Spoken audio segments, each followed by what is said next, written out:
Have you ever wondered why we're so drawn to people who seem just a little bit out of reach? Why does a little mystery make someone instantly more attractive?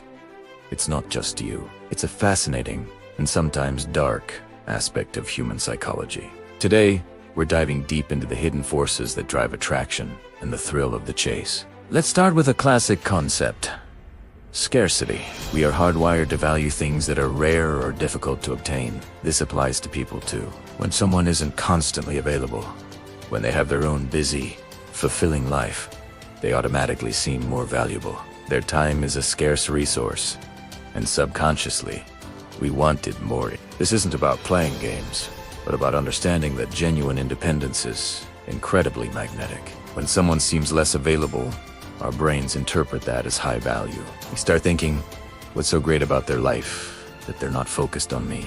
That curiosity is the spark that often ignites a powerful attraction. Next, let's talk about the intermittent reinforcement effect. This is a powerful psychological principle, originally observed in lab experiments. Imagine a reward that you don't get every single time. Sometimes you get it, sometimes you don't.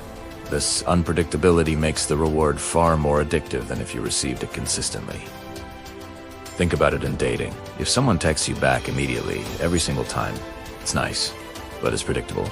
But if they sometimes reply quickly and other times take a while, your brain gets hooked. You start craving that hit, the validation they reply. That little bit of uncertainty keeps you on your toes, thinking about them and anticipating the next interaction. It creates a powerful feedback loop that can feel a lot like intense attraction, making you want to win their attention. Then there's the power of mystery and the Zeigarnik effect. This psychological phenomenon states that we remember uncompleted or interrupted tasks better than completed ones. How does this apply to attraction? When someone doesn't reveal everything about themselves right away, they create an open loop in our minds. We're left with unanswered questions. What do they think? What are their passions? What are they really like? Our brain wants to close that loop to solve the puzzle. This mental preoccupation can easily be mistaken for deep feelings of love or infatuation. The person becomes a fascinating enigma that we feel compelled to figure out, and that process of discovery is a huge part of the chase. Another key element is the Ben Franklin effect. This is the idea that we grow to like people more after we do them a favor. It seems counterintuitive, right? You'd think you'd like someone who does favors for you. But when you invest your own time, effort, or resources into someone, your brain needs to justify that investment. It tells itself, I must really like this person if I'm going to all this trouble for them. So, when you're in chase mode, you're constantly investing. You're initiating conversations, planning dates, and putting in emotional effort. Each action you take reinforces your own feelings, making the other person seem even more desirable. The chase itself deepens your own attraction. So, what's the takeaway here? Is attraction all just a series of dark psychological tricks? Not at all. But understanding these undercurrents can be incredibly empowering. It helps you recognize when your feelings are based on genuine connection versus a psychological hook. It also teaches the importance of maintaining your own identity and independence in any relationship. True, lasting attraction isn't about manipulation or playing hard to get. It's about to complete individuals with rich, independent lives choosing to come together. The most attractive thing of all is being someone who does need asterisk to be chased because their life is already amazing on its own. Thank you so much for watching. If you found this look into the psychology of attraction interesting, hit that like button and subscribe for more content that helps you understand yourself and others better. Let me know your thoughts in the comments below. See you in the next one. So you've made it 2 weeks. You haven't texted, you haven't liked her photos, you haven't watched her stories, and something strange starts happening. She posts more, way more. Suddenly she's active every single day.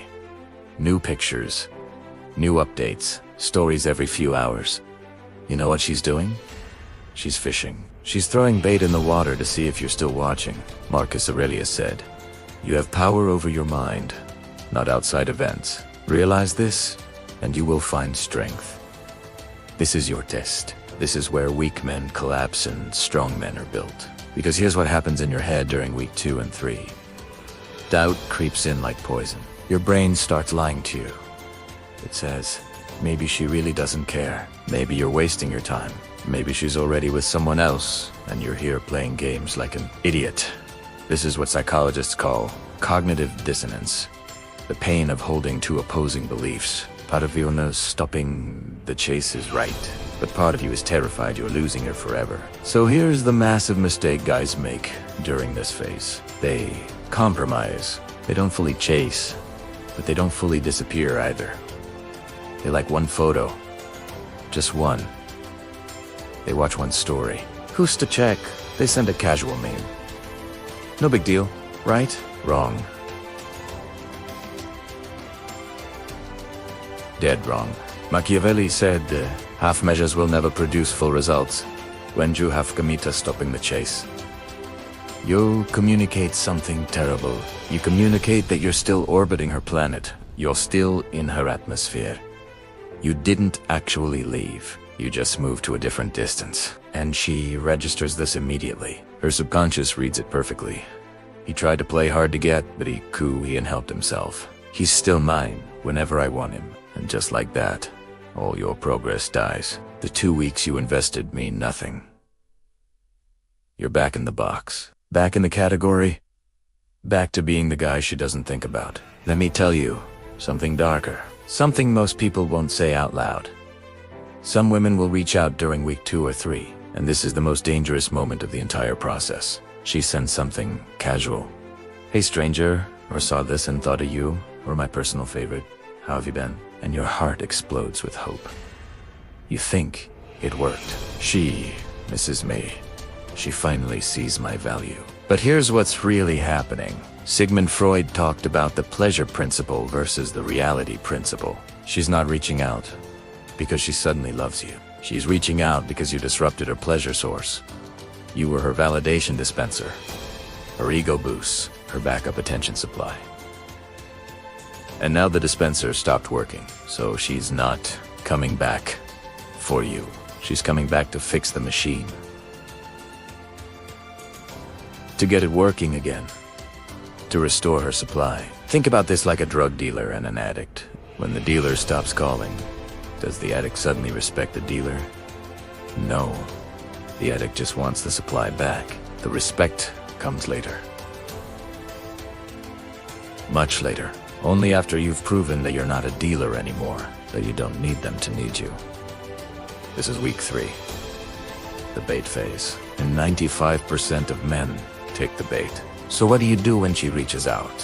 Here's the answer that will separate you from every other guy she's ever met. You'll respond. But you respond like a king, not a servant. Short, polite, unavailable. She says, hey, how have you been? You say goods, staying busy. Hope you're well. That's it.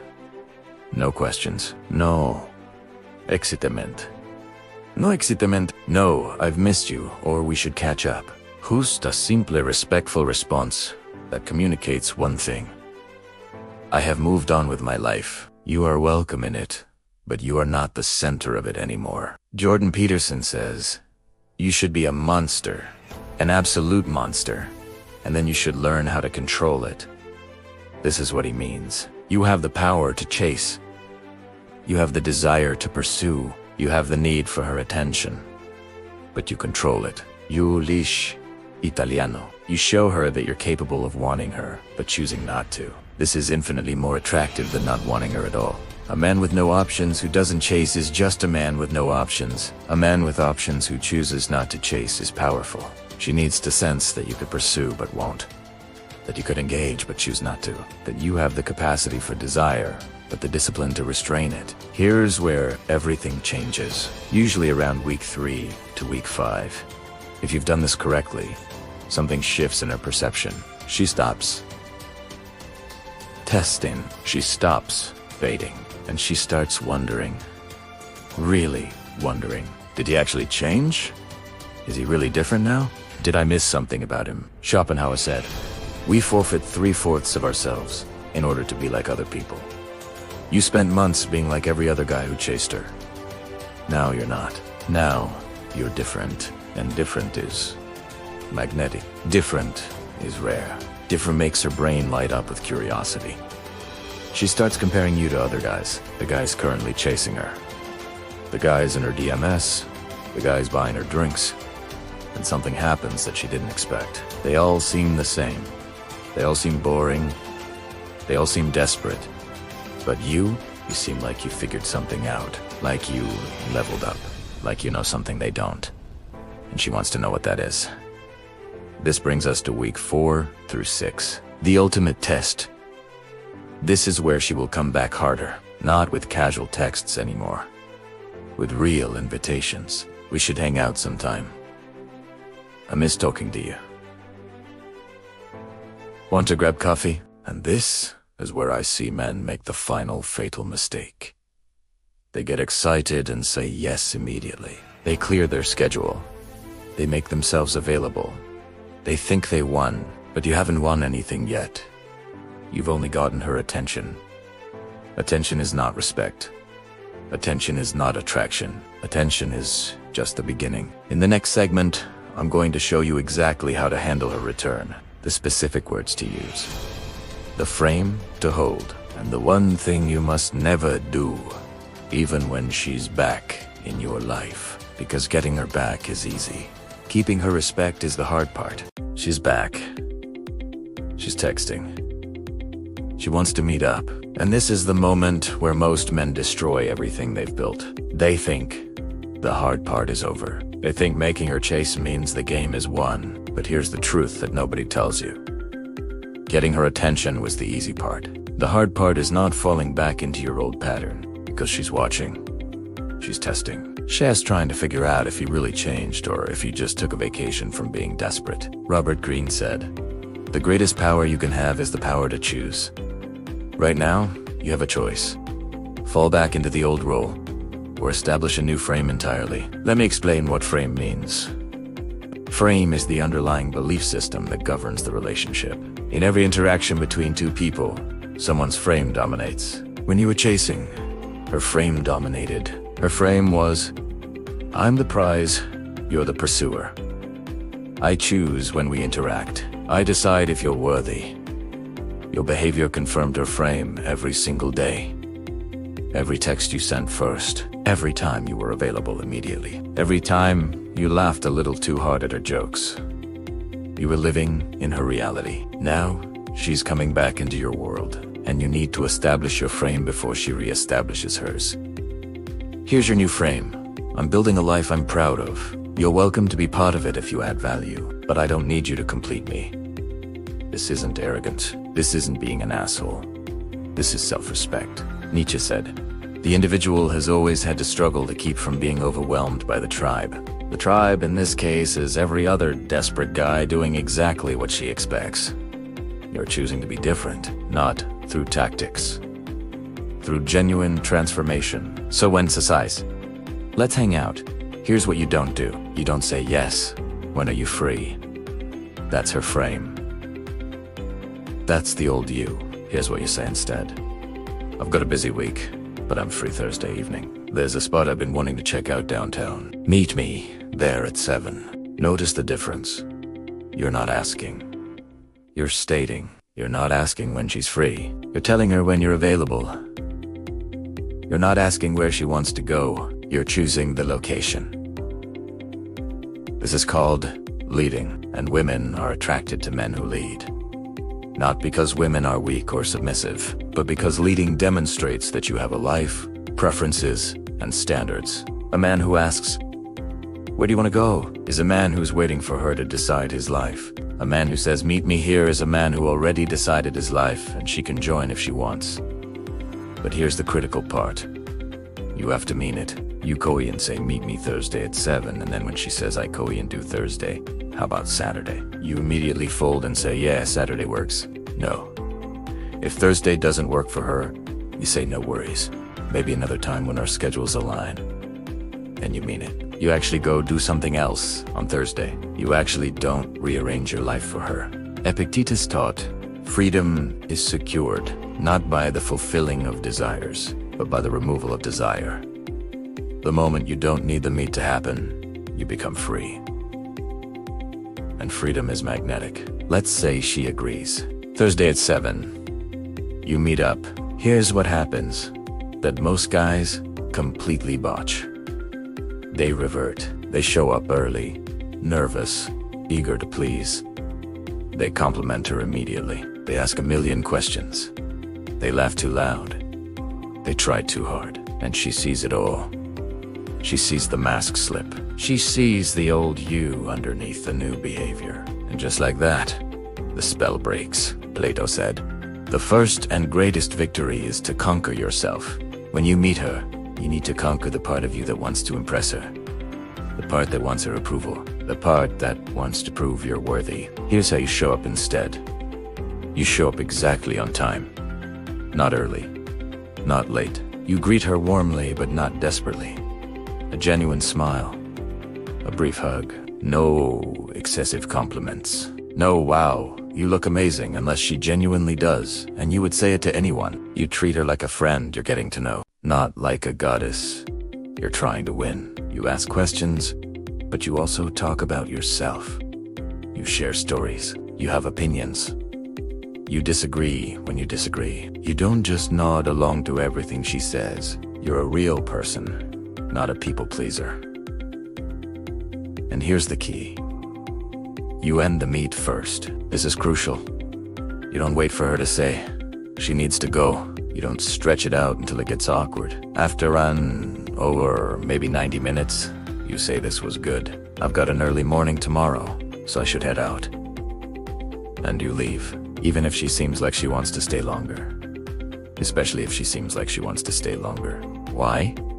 Because you're demonstrating that you have a life. That she doesn't consume your entire evening. That you enjoyed her company but don't need more of it right now. After the meet, here's what you do. Nothing. You don't text her that night saying, "I had a great time." You don't text her the next morning saying, "Good morning, beautiful." You wait. You let her sit with the experience. You let her wonder if you liked her. You let her question if she did enough. Arthur Schopenhauer said a man can be himself only so long as he is alone, and if he does not love solitude, he will not love freedom. For it is only when he is alone that he is really free. You need to be comfortable in the silence after the meet. Comfortable not knowing if she'll reach out. Comfortable with the possibility that she won't. Most likely, she will. Usually, within 24 to 48 hours. She texts something like, "I had fun yesterday," or "That place was cool. Thanks for the suggestion."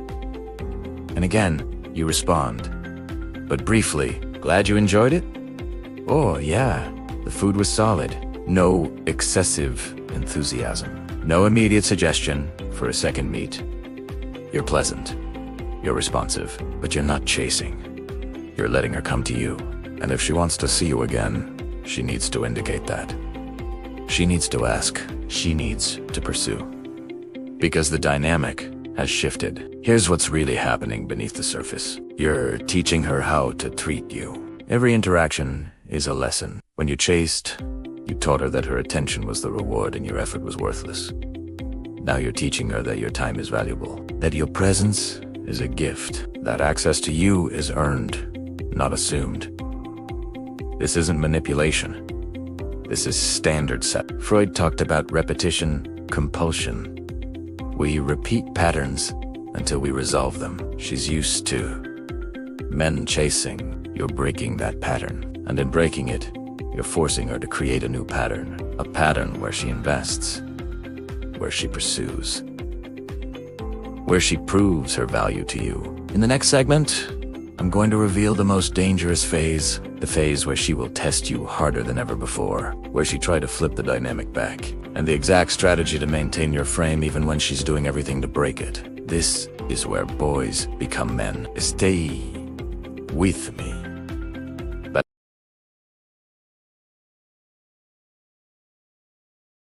Hey guys, let's talk about something that trips up a lot of men.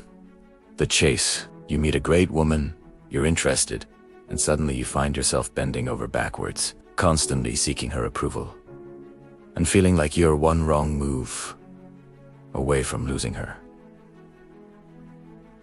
Sound familiar? This constant chasing dynamic is exhausting, and frankly, it kills attraction. Today, we're going to break that cycle. I'm going to show you how to stop chasing and start attracting by building unshakable self-worth. First, let's understand why we chase. Often, it comes from a place of scarcity. We think she's amazing. I'll never find someone like her again, so we cling on tight. But this energy repels people. True attraction is built on mutual respect and genuine interest, not on one person desperately trying to win over the other. The key is to shift your focus from winning her to winning at your own life. When you do that, you become magnetic. A core part of this shift is understanding and handling common dating tests. Let's start with the emotional test. This is when she might seem distant, pull back, or even get a little moody. Your instinct might be to panic. Ask what's wrong 100 times and try to fix it. Don't. This is a test of your emotional stability. The high-value response is to remain calm and centered. Give her space. Continue being your positive, ingeheen self. Don't let her mood dictate yours. You can say something like, "You seem a little quiet today. I'm here if you want to talk, but no pressure. I'm going to go work on my project." You're showing that you're supportive, but your world doesn't stop because she's having an off day. This stability is incredibly attractive. Next up, the availability test. She texts you late at night asking to hang out, or cancels plans last minute and then tries to reschedule on a whim. If you drop everything you're doing to accommodate her, you're failing the test. You're signaling that your time is invaluable and that you're always on standby for her. The right move is to have boundaries. If she cancels last minute, a simple no problem. Maybe some other time is perfect. If she tries for a last-minute hangout, you can say, "I'd love to see you, but I'm busy tonight. How about we plan something for Thursday?" This shows that you have a life. You value your time, and she needs to respect it. To be a part of it. It's not about playing games. It's about self-respect. Then there's the infamous jealousy play. She might mention another guy who's interested in her or talk about her ex. Your gut reaction might be jealousy, insecurity, or even anger. You might start asking a ton of questions or acting possessive. This is exactly the reaction she's testing for. A man who is secure in himself doesn't get rattled by competition. The best response is to be completely unfazed. If she mentions another guy, you can smile and say, "He sounds like he has good taste." That's it. You're recommunicating that you're confident in what you bring to the table and you're not threatened. You trust that if she's the right person for you, she'll choose you. If not, you're okay with that too, because your happiness doesn't depend on her. Ultimately, all of this comes back to one thing: building your own self-worth. Stop placing women on a pedestal and start building your own throne. What are your passions, your goals, your hobbies? Pour your energy into becoming the best version of yourself. Hit the gym, read books, learn a new skill, build your career, spend quality time with your friends. When your life is full and exciting, you stop seeing a woman as the source of your happiness. Instead, she becomes a wonderful addition to an already amazing life. Your mindset needs to shift from "I hope she likes me" to "I wonder if we're a good fit for each other." You start evaluating her as much as she's evaluating you. Is she respectful of your time? Does she add value to your life? Does she have a positive attitude? When you come from this place of abundance and self-respect, the entire dynamic changes. You're no longer the chaser. You become the chooser. So, the next time you feel that urge to chase, to text again, to over-apologize, take a step back. Ask yourself, what would a man who truly values himself do right now? The answer is almost always to focus back on your own path. Let her come to you. True attraction isn't hunted down, it's cultivated. Cultivate an amazing life, and you'll find amazing people wanting to be a part of it. Thanks for watching, guys! If this helped you, hit that like button and subscribe for more content on building confidence and mastering your dating life. See you in the next one.